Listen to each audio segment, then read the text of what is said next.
It's good to have you back. Now, sexual abuse, including rape of children, often goes unreported in South Africa. This is according to a study by the University of Cape Town's Children's Institute. It says victims tend to be reluctant to seek help for fear of being victimized or ridiculed for speaking up. So for some reaction to this, we're joined by Dr. Shaheda Omar from the Teddy Bear Clinic in Johannesburg. Thank you so much for your time, Doc, and good morning to you. I think that's the worrying part when you read this report, that most of these cases do not get reported, and indeed, if you look into it, often children are threatened by perpetrators that if they do speak up, they will either be harmed or no one will believe them. I mean, what do you make of this report? Well, firstly, I think we at the Teddy Bear Foundation commend and applaud the Children's Institute for taking this lead, and we concur with the findings because on the ground, working with children and families and victims of sexual abuse, this is the actual reality that we are faced with. I would just like to share quickly, on Saturday we had 60 parents in the Johannesburg region for court preparation, and of that, many of them indicated 20 of those parents said that their children were reluctant, and it took a while for them to come forward and make a disclosure because some of them were relatives. They were afraid that it would compromise the family. Secondly, that they would not be believed. Thirdly, fear of reprisal, as you've identified. Fourthly, because the systems are failing children. Some children are seeing that when other children have made disclosures, perpetrators are out on bail and families are not even informed about the fact that they are out on bail. So the secondary victimization and trauma is even more painful for children and families. So what are the long-lasting psychological effects then, Dr. Shaheda Omar? I mean, if this is the case where most of the times, because these cases are not reported, perpetrators roam free and there's that secondary victimization, as you've noted, what effects then does this have on the victims?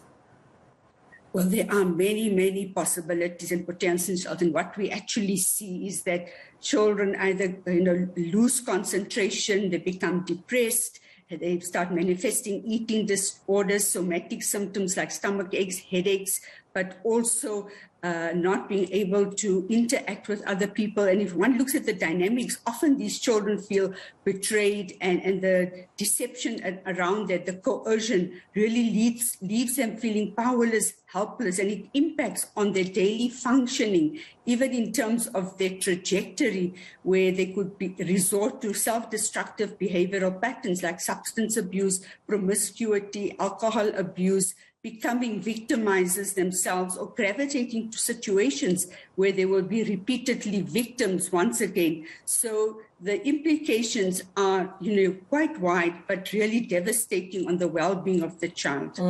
There's a part in the report which I'd like to note, and now, Dr. Omar, if you may allow me, this report also stating that violence is so prevalent in all communities, even in ours on campus, and because of the scourge, service providers, including responsive services, experience empathy fatigue. Now, what gaps does empathy fatigue leave? Because what that tells me is that then it means that it almost means community members are so used to the violence that they either don't report it because they're fatigued by it, or they just let perpetrators roam free because they know that they probably will not receive the response they expect, or the care or the attention that this case needs. But surely that should also be dangerous to have this empathy fatigue, especially as far as children are concerned and where violence against children is concerned.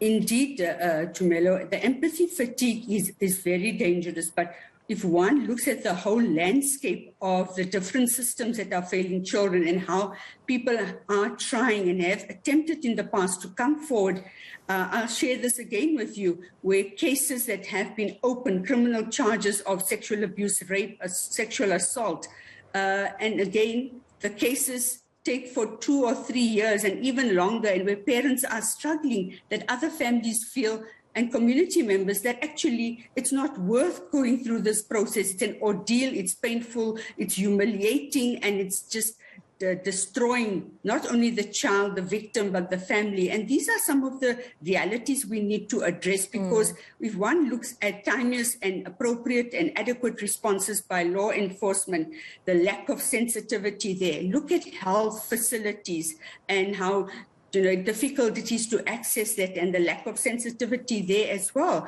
I think, and of course, cases being postponed repeatedly and parents are not kept in the loop. So these are some of the challenges that results in empathy fatigue, because if a person has to pursue this for a few years, just think about that trauma, that wound being repeatedly opened, becoming raw and painful, and reminding one of the actual experience of the violation. So, Doc, how do we then close these gaps that we've identified in our services that are meant to at least adequately respond to such cases? What do you think we should do from a a layered scale, not just with the SAPS, but from, community members to civil society, obviously law enforcement, our justice system? How do we then think, how do you think that we can close these gaps?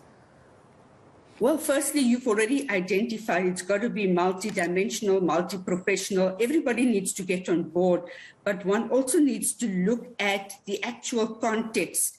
Each community is different. The dynamics in the communities are different, and one needs to do a situational analysis and contextualize things before you actually go out and deliver an intervention. And I think this is where we're failing or falling short. We're trying to use one size fits all, and unfortunately, that's not the reality. But we all need to work together, and people need to be held accountable, and there needs to be follow-up and responsibilities. And when people fail to respond appropriately and timelessly, there needs to be action around that. There needs to be some kind of ombudsman that is also, looks at children's rights and protects children's rights. In the Western Cape, they have a children's commission, and I think that needs to be rolled out across the country. I appreciate you speaking to us this morning, Dr. Shaheda Omar. Thank you so much for talking to us all the way from Teddy Bay Clinic, the clinical director of the organization. I appreciate your time.